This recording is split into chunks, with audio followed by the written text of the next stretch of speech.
서른째 해 넷째 달 초닷새에 내가 그발 강가 사로잡힌 자 중에 있을 때에 하늘이 열리며 하나님의 모습이 내게 보이니 요야긴 왕이 사로잡힌 지 5년 그 달 초닷새라. 오늘부터 우리가 에스겔서를 같이 말씀을 나누겠습니다. 에스겔서가 언제 어디서 에스겔 선지자를 통해서 쓰여지고 그리고 어떤 시대적 상황인지를 1절에서 보면 알 수가 있습니다. 첫째는 그발 강가에 에스겔 선지자가 있었다라고 하는 것을 알 수가 있습니다. 그래서 시기적으로 보면 여호야긴 왕이 사로잡힌 지 5년 그 달 초닷새다라고 말을 합니다. 그래서 에스겔 선지자가 바벨론으로 사로잡혀 왔음을 알 수가 있죠. 여호야긴 왕이 바벨론의 침략에 의해서 바벨론으로 끌려온 지 5년이 경과되었다라고 이야기를 합니다. 기원전 593년 정도로 볼 수가 있죠.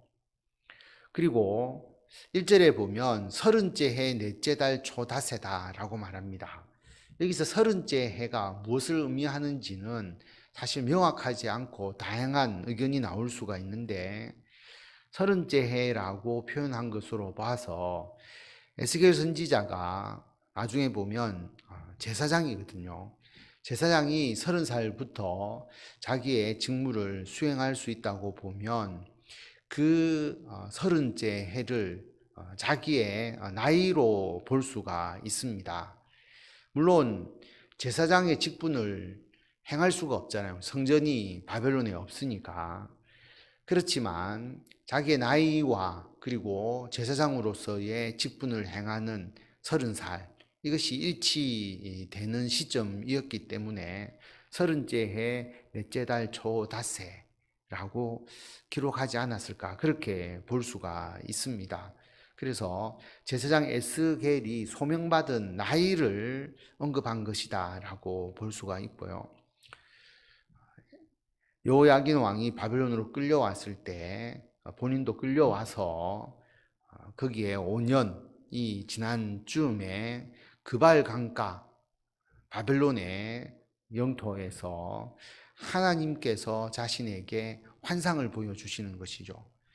하나님의 모습이 내게 보였다. 하나님께서 하늘을 열어서 보여주는 환상을 보게 됩니다. 그 환상의 내용이 1장의 주요 내용이라고 할 수가 있습니다. 3절에 보면 갈대아 땅 그발 강가에서 여호와의 말씀이 부시의 아들 제사장 나 에스겔에게 특별히 임하고 여호와의 권능이 내 위에 있으니라. 갈대아 땅, 바벨론의 땅이다라는 것을 분명하게 말하고 있고, 에스겔은 선지자로서 하나님의 부름을 받았지만 원래는 제사장이었다라고 하는 거죠. 제사장이면서도 선지자로서 하나님의 말씀을 선포하는 역할을 하게 됩니다. 그리고 하나님의 권능이 내 위에 임하여서 자기가 보고 증거하는 것이 에스겔의 개인 의견이 아니라 하나님께서 권능을 주셔서 그 역할을 감당한다는 것을 분명하게 말씀하고 있습니다. 4절에 보면 내가 보니 북쪽에서부터 폭풍과 큰 구름이 오는데 그 속에서 불이 번쩍번쩍하여 빛이 그 사방에 비치며 그 불 가운데 단 쇠 같은 것이 나타나 보이고, 폭풍과 큰 구름을 보게 되죠. 폭풍과 그 구름 속에 불이 번쩍번쩍 거리고 빛이 사방으로 비칩니다. 아주 강한 빛이 비친다는 것을 알 수가 있죠. 그런데 그 번쩍거리는 불 가운데에 단쇠라고 하는 것은 뜨거운 열기에 의해서 달아서 뜨겁게 빛을 발하는 쇠 같은 것이 보였다라고 하는 것입니다. 사실 폭풍과 큰 구름은 하나님 임재의 상징이라고 할 수가 있죠. 하나님의 어떤 초월적인 모습, 심판하시는 하나님, 강한 힘과 능력을 불과 빛으로서 보여주시면서 나타나시는 하나님의 모습입니다. 그런 하나님의 모습을 보게 되고 그 하나님의 모습 속에서 내 생물의 형상이 나타나는데 그들의 모양이 이러하니 그들에게 사람의 형상이 있더라.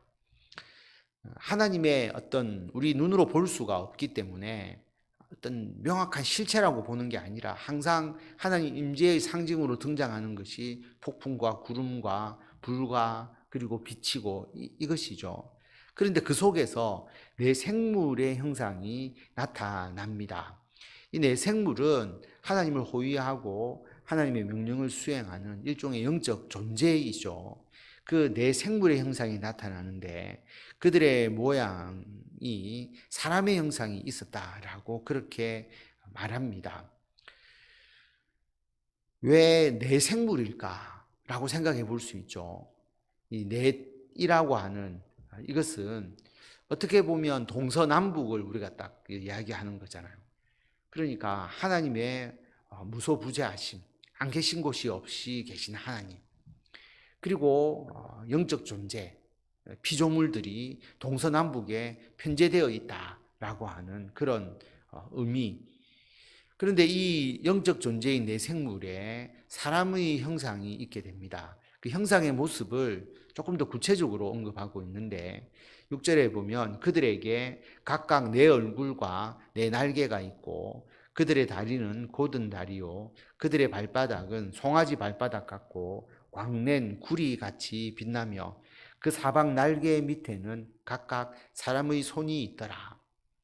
어떤 모습인지를 우리가 글을 통해서 그 모습을 상상하기는 좀 힘듭니다. 그래서 이게 어떤 모습이다 명확하게 생각하기보다는 글을 읽으시면서 이렇구나라고 생각하시고 넘어가면 됩니다. 얼굴이 네 개의 얼굴이 있다라고 말하고요. 날개가 넷이죠. 다리는 곱고 발바닥이 송아지 발바닥 같다. 왜 하필 송아지 발바닥이라고 이야기했을까? 송아지 발바닥이 굽이 있어서 둥글고 안정적으로 서 있는 것과 같은 그런 모습을 생각하시면 될 것입니다. 굽이 있다는 게 아니라 안정적으로 서 있을 수 있는 다리와 같이 느껴졌다라고 하는 것이죠. 그 다리가 광을 낸 구리처럼 빛납니다. 그러니까 흠이 없고 부정함이 없다라고 하는 의미를 나타내 주겠죠. 그리고 날개 밑에 사람의 손이 있다라고 말합니다. 손이 있다는 것은 일을 한다는 의미이죠. 하나님의 일을 감당하고 봉사한다라고 하는 것을 말합니다. 그래서 네 가지의 얼굴과 그다음에 곧은 다리와 아주 튼튼하게 생겨진 그런 발바닥, 그리고 구리같이 빛나고 그런 내 생물의 형상을 에스겔 선지자가 보았습니다. 그 내 생물의 얼굴과 날개가 이러하니 날개는 다 서로 연하였으며 갈 때에는 돌이키지 아니하고 일제히 앞으로 곧게 행하며 내 생물의 날개가 서로가 연하였다라고 연결되어 있다라고 하는 것이죠. 서로가 같이 일사불란하게 움직이는 것을 말합니다. 돌이키지 않고 일제히 앞으로 곧게 행하며 날아갈 때 뒤돌아가는 게 아니라 계속 앞으로 날아가는 그 모습을 보여주는 거죠.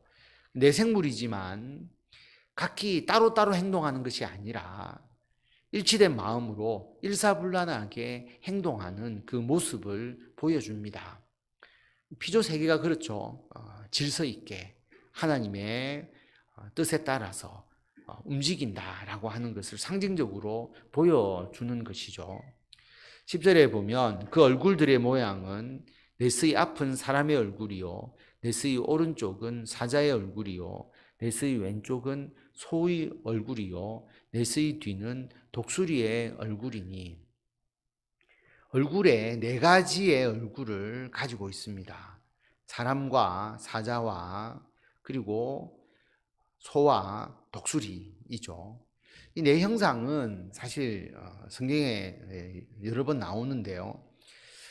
이 네 형상의 의미를 가만히 생각해 보면 사람은 하나님께서 하나님의 형상으로 창조하신 가장 귀한 존재잖아요.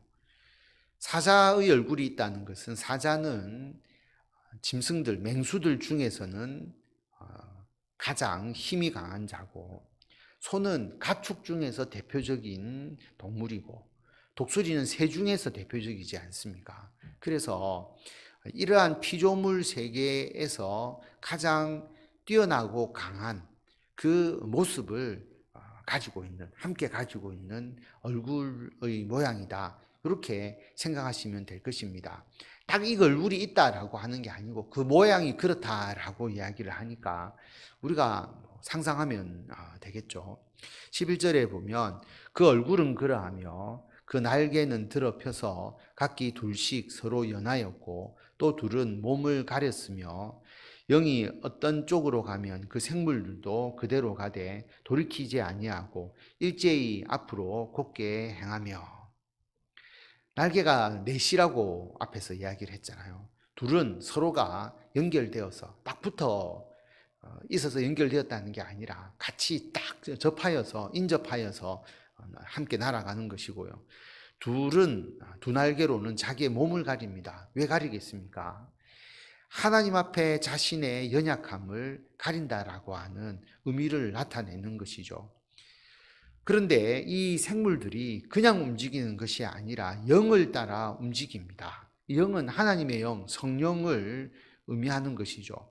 그래서 하나님의 영, 성령께서 움직이시는 대로 내 생물이 함께 움직인다라고 하는 것이죠. 앞에도 말씀드렸지만 뒤돌아가는 것 없이 항상 앞쪽으로 방향으로 가는 겁니다. 비행기가 급회전하지 않고 멀리 돌아서 회전을 할 수밖에 없는 그런 것을 상상하시면 될 것 같습니다. 그래서 일사불란하게 성령을 따라서 움직이는 이 내 생물의 모습이죠. 13절에 보면 또 생물들의 모양은 타는 숯불과 횃불 모양 같은데 그 불이 그 생물 사이에서 오르락내리락 하며 그 불은 광채가 있고 그 가운데에서는 번개가 나며 생물들은 번개 모양 같이 왕래하더라. 생물들의 모양이 눈으로 구체적 형상을 볼 수 있었지만 그 숯불과 횃불 같이 불이 막 피어오르는 그런 모양이었다라고 하는 거죠. 왜냐하면 그 가운데 불이 있습니다. 광채가 있고 번개가 나고 그럼 불이 있고 그 불이 생물 사이에서 오르락내리락 하는, 그러니까 생물들도 그 불의 영향을 받아서 숯불과 횃불 같은 모양으로 나타나게 되고, 그리고 생물은 번개처럼 빠르게 왕래하더라라고 하는 것이죠. 불은 하나님의 임재를 상징하는 것이죠. 번개는 하나님의 심판의 도구를 의미합니다.